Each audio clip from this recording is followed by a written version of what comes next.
Hello everyone. तो business studies with Anubha में हमने अभी तक के वीडियो लेसन्स में फेयोल्स प्रिंसिपल्स पढ़े हैं, 14 principles of Henri Fayol. Today we are going to study F W. Taylor scientific principles. तो इस वीडियो लेसन में हम पहले ये जानेंगे कि what is meant by scientific management and the first two principles of F W. Taylor, science not rule of thumb and harmony not discord. ये दो प्रिंसिपल हम इस वीडियो लेसन में पढ़ने वाले हैं।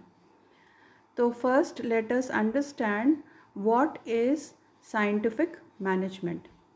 So in the words of Taylor, scientific management means knowing exactly what you want men to do and seeing that they do it in the best and the cheapest way. So Taylor, F.W. Taylor, Frederick Winslow Taylor, who was an American mechanical engineer 1856 to 1915. He was known as father of scientific management. So इन्होंने क्या कहा है, scientific management क्या है? It means knowing exactly what you want man to do. Managers को ये पता होना चाहिए कि वो अपने ह्यूमन रिसोर्सेज से क्या करवाना चाहते हैं, and seeing that they do it in the best and the cheapest way. तो उन्हें ये पता होना चाहिए कि उन्हें क्या करवाना है, और साथ ही उन्हें ये देखना है, सुपरवाइज़ करना है, गाइड करना है, मॉनिटर करना है, ऑब्ज़र्व करना है कि ये जो ह्यूमन रिसोर्सेज हैं वो उस काम को उसी तरह से करें, और बेस्ट होना चाहिए वो वे, और चीपेस्ट होना चाहिए। Best means the most effective manner and cheapest means most efficient manner. So scientific management can be defined as application of science for each and every element of management. तो in other words, दूसरे शब्दों में हम scientific management को ऐसे भी define कर सकते हैं कि साइंस को हमें मैनेजमेंट के हर आस्पेक्ट में, हर एलिमेंट में अप्लाई करना है। In general language it means to apply scientific tools, methods and trained personnel in order to increase the output. तो अगर हम कॉमन लेमैन्स लैंग्वेज में अंडरस्टैंड करना चाहें तो साइंटिफिक मैनेजमेंट का मतलब क्या है? जो भी हम टूल्स या मेथड्स यूज़ कर रहे हैं वो साइंटिफिक होना चाहिए। जो भी ह्यूमन रिसोर्सेज या पर्सनल और एम्प्लॉयज़ हैं उन्हें प्रॉपर्ली ट्रेंड होना चाहिए, ताकि जो ऑर्गेनाइजेशन की आउटपुट है, प्रोडक्टिविटी है, वो इंक्रीज़ हो। तो हमने अभी जब हेनरी फेयोल का 14 प्रिंसिपल्स ऑफ मैनेजमेंट पढ़ा था, वो प्रिंसिपल्स ऑफ मैनेजमेंट जो थे वो जनरल प्रिंसिपल्स थे या एडमिनिस्ट्रेटिव प्रिंसिपल्स थे। तो Henri Fayol is known as the father of general और एडमिनिस्ट्रेटिव प्रिंसिपल्स, जबकि जो F.W. टेलर हैं उन्हें हम फादर ऑफ साइंटिफिक मैनेजमेंट के नाम से जानते हैं। ठीक है, then let us go to the next slide, that is science not rule of thumb. This is the first principle of scientific management given by F.W. Taylor. This principle suggests the development and use of scientific methods in order to replace the old rule of thumb approach and hit and trial method. तो F.W. Taylor ने क्या कहा है? इस scientific principle में हमें जो managers पहले रूल ऑफ थंब यूज़ करते थे या hit and trial method use करते थे, उसकी बजाय हमें क्या करना है? साइंटिफिक मेथड्स यूज़ करने हैं। In earlier days generally the factory owners और managers adopted rule of thumb, experience और intuition to solve the problems. तो जब managers use to face the problems of practical field, then they used their own will or their experience or intuition to solve the problems. जैसे कि पहले के समय में जो भी मैनेजर्स के सामने प्रॉब्लम्स आती थी उसके लिए उनके पास साइंटिफिक मेथड नहीं होता था, वो अपने अनुभव या अपनी जो समझ है या अपनी जो उनकी इंट्यूशन थी उसके हिसाब से रूल ऑफ थंब अप्लाई करते थे। तो रूल ऑफ थंब हमें इसलिए बोल रहे हैं क्योंकि अलग अलग मैनेजर जो हैं उसी प्रॉब्लम को अलग अलग तरीके से सॉल्व कर सकते थे, क्योंकि कोई एक पर्टिकुलर मेथड नहीं था, कोई एक साइंटिफिक मेथड नहीं था। रूल ऑफ थंब मतलब अलग अलग लोग अलग अलग तरीके से उसे सॉल्व करते थे। Rule of thumb means dictatorship of manager, whereas scientific decisions are based on cause and effect relations. तो यहाँ पे हमने रूल ऑफ थंब को कैसे समझा, क्या मतलब है उसका। डिक्टेटरशिप मीन्स मैनेजर को जो इच्छा होगी, जैसी उसकी मर्ज़ी होगी, वो उस हिसाब से वो प्रॉब्लम को सॉल्व करेगा या वर्कर्स को इंस्ट्रक्शंस और ऑर्डर्स या कमांड्स देगा और वैसे काम करवाएगा। जबकि साइंटिफिक डिसीजंस क्या है, they are based on the cause and effect relationship. जो भी हम साइंटिफिकली डिसीजन ले रहे हैं उसमें रैशनल थिंकिंग इन्वॉल्व है, रीजनिंग है, लॉजिकल एनालिसिस है, तब जाकर के कॉज एंड इफेक्ट रिलेशनशिप के बेसिस पे हम वो जो तरीका है, मेथड है, वो अडॉप्ट करते हैं। Scientific measurement and inquiry of methods and ways of production. तो कोई भी मेथड या वे ऑफ प्रोडक्शन है, उसके लिए हमें उसे साइंटिफिकली अप्रूव करना है। उसके बारे में हम डिसीजन तभी लेंगे जब हम उसके कॉस्ट एंड इफेक्ट रिलेशनशिप को प्रॉपर्ली स्टडी करेंगे, इंक्वायर करेंगे। Rational and scientific reasoning is more effective and efficient to solve the problems rather than personal judgment. तो मैनेजर्स के अपने ABC 3 मैनेजर्स के अलग अलग पर्सनल जजमेंट के बेसिस पे उन्होंने अपना अपना रूल ऑफ थंब लगाया और डिफरेंट मेथड्स वर्कर्स को दिए। जबकि साइंटिफिक मेथड क्या है, दैट इज़ रैशनल और it has some reasoning. It is based on observation, analysis and repeated experimentation. So Taylor believed that there was only one best method to maximize efficiency, and it can be developed through observations, analysis and repeated experimentation. Suppose, for example, let us see, there is one worker who packs some boxes in 5 minutes. He packs one box. Okay. Now, if he is given 1 hour time, how many boxes he will pack? He will be able to pack 12 boxes. Okay. तो दिन में suppose वो 8 घंटे काम करते हैं, लेकिन 8 घंटे में से 1 घंटा हम जो लंच या रिक्रिएशन है उसके लिए निकाल देते हैं। तो अब उनके पास कितने बचे, 7 घंटे। अब 7 घंटे में वो कितने बॉक्सेस पैक करेंगे, 7 × 12 84 बॉक्सेस। ठीक है। तो अब ये जो हमने ये 84 बॉक्स पैक करने का टाइम हमने 7 आवर का लिया है, ये हमने जो है पूरी कई ऑब्जर्वेशंस लेने के बाद इसे डिटरमाइन किया है। ये एक बार में हम किसी मैनेजर ने बोल दिया कि ये बॉक्सेस 8 घंटे में हो जाने चाहिए, किसी मैनेजर ने बोल दिया इसे 6 घंटे में कंप्लीट करना है, किसी ने बोला 9 घंटे में। तो ऐसा नहीं होगा, ABC मैनेजर के रूल ऑफ थंब नहीं लगेंगे। हमने उसके ऑब्जर्वेशन और रिपीटेड एक्सपेरिमेंटेशन के बेसिस पे ये हमने डिराइव किया है, डेवलप किया है कि 7 आवर्स में 84 बॉक्सेस हमारे पैक हो सकते हैं। Then next we will come to the example of the this principle, science not rule of thumb. So in rule of thumb, the standard time required to do a particular job is decided by managers on the basis of past experience or some traditional methods. तो अभी हमने इस बात को देखा कि ABC जो तीनों मैनेजर्स हैं वो अलग अलग अपने रूल ऑफ थंब के हिसाब से अपने एक्सपीरियंस या अपने इंट्यूशन या अपने कोई ट्रेडिशनल मेथड के हिसाब से वो डिसाइड करते हैं टाइम। जबकि टेलर ने क्या इंसिस्ट किया, that standard time for a job should be set up scientifically by performing time study in the organisation. Time study जो है एक साइंटिफिक टेक्निक है, जो हमने अभी पिछले स्लाइड में एक एग्जांपल लिया है, और इसे हम डिटेल में फिर पढ़ेंगे बाद में, जब हम जितने भी साइंटिफिक टेक्निक्स पढ़ने वाले हैं।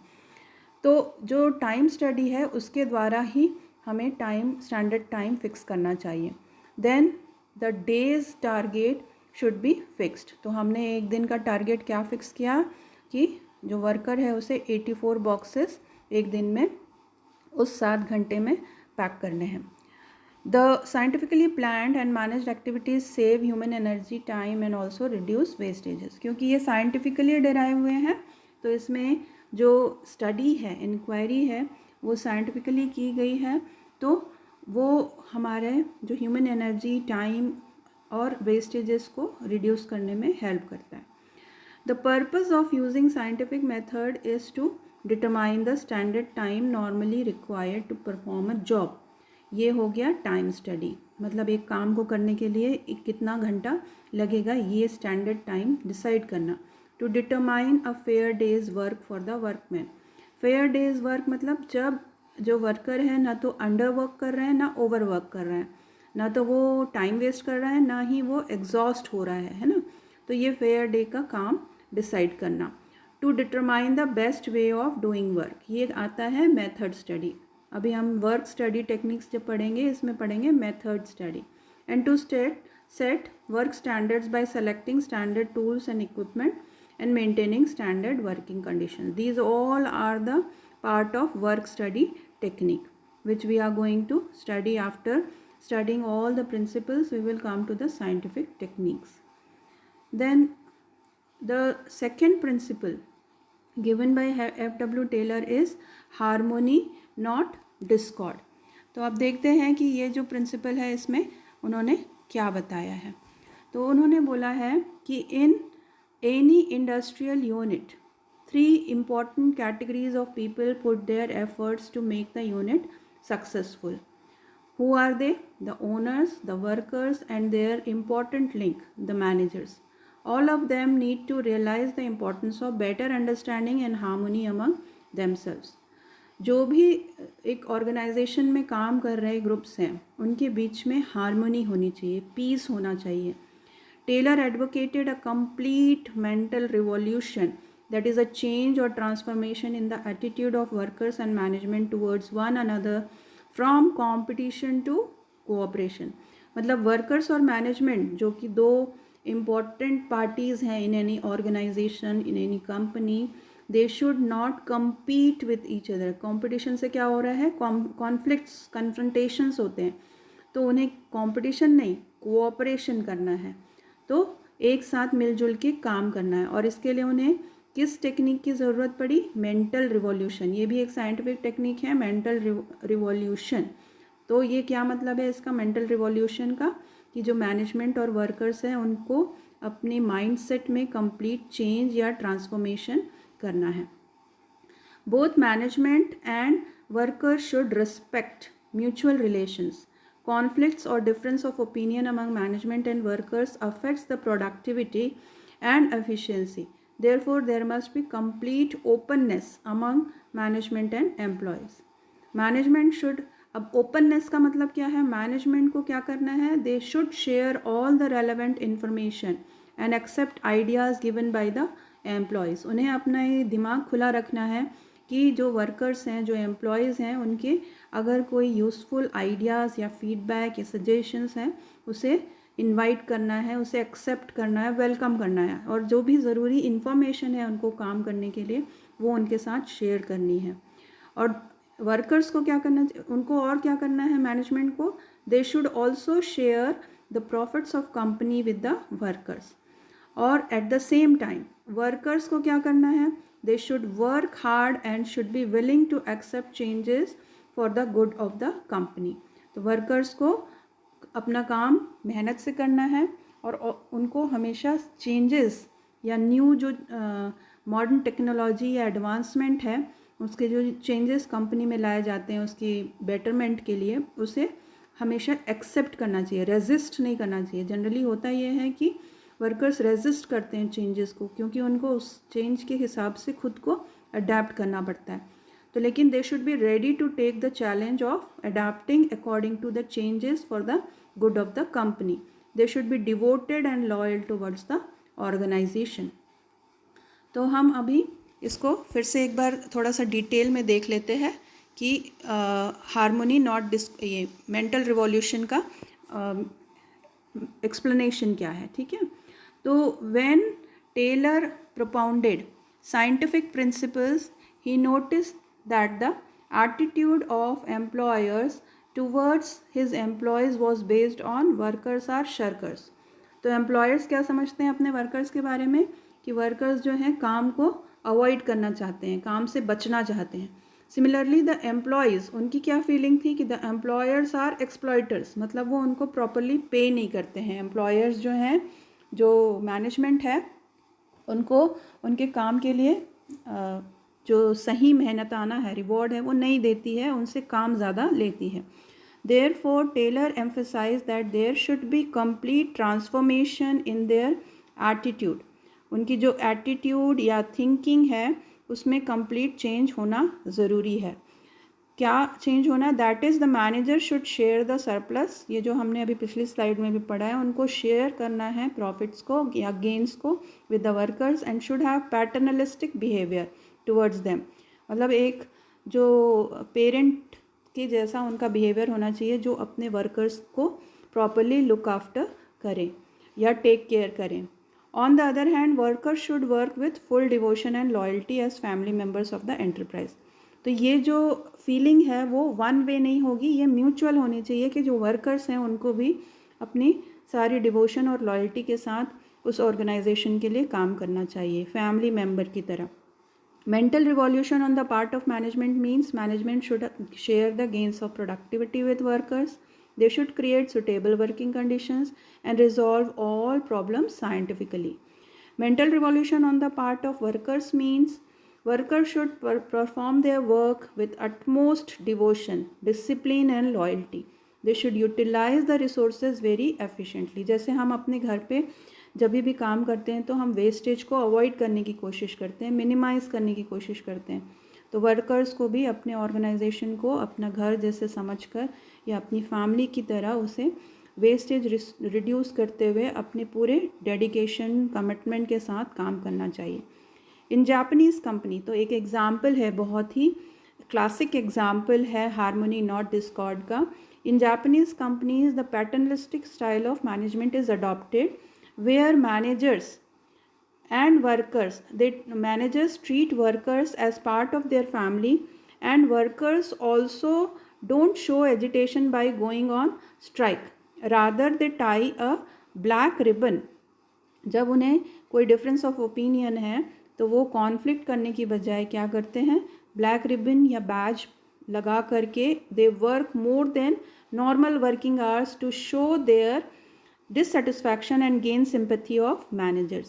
तो उनसे झगड़ा करने की बजाय वो अपना बहुत ही शांतिपूर्ण तरीके से अपना जो प्रोटेस्ट है या विरोध है वो जाहिर करते हैं. Managers work side by side with the workers, helping and encouraging them. तो ऐसे सिस्टम में दोनों पार्टीज़ जो हैं इक्वली एक दूसरे के साथ कदम से कदम मिलाकर चलती है. तो that is good for the organisation. So with that we come to the end of today's video lesson. चलते चलते एक छोटी सी चीज़ हम यहाँ पे नोट करते हैं, fun to learn. So that is, जो हमने कई बार पढ़ा है वो क्या है? It is an abbreviation of Latin phrase id est, which means that is. Thank you for watching. Keep watching and sharing video lessons of business studies with Anubha. In our next video we will study the next two principles, third and fourth principle given by F.W. Taylor. So please keep watching and sharing the videos with your friends.